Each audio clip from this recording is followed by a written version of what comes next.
A very, very simple question to both Ankita ji and Vladimir ji. Do you think this conflict would be coming to an end anytime soon? From your observations and calculations, what do you see? It is definitely going to take some time for the situation to normalize. That's the least I can say.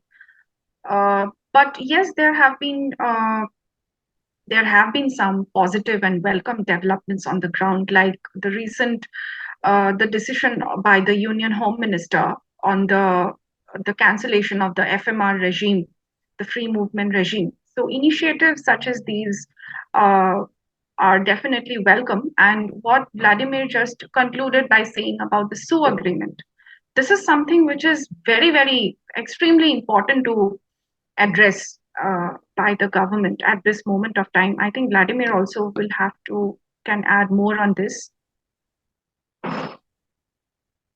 I would say it would take at least 10 to 15 years to address the root causes, because what we see practically is that NRC or other things, they do not work if the society is not strong enough to enforce it. Government alone cannot do it. Say we have a free movement regime and we have these things, it's a very good step, very welcome step.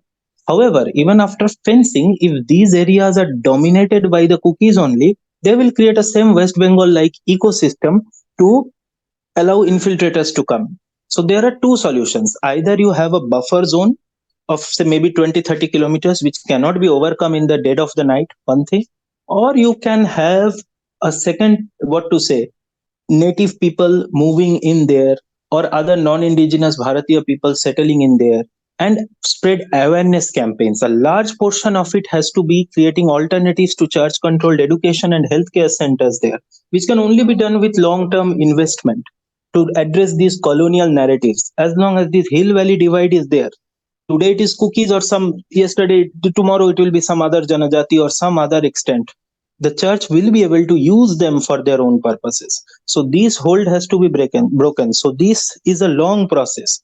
Also the SU agreement has to be addressed. There are other factors also, legislations like the 1960 Manipur land revenue land, this act has to be addressed. It has to be seen whether really the district council should be given that much sweeping power according to 1971 thing, because abuse of that power has been prevalent everywhere. These powers had been abused to engineer a demographic shift in accordance to suit the agenda of the church, which in turn suits the agenda of several foreign countries. So these all things have to be addressed. But one matter which is, without national pressure and national coverage, these kind of central policy reforms will be very difficult. Thank you.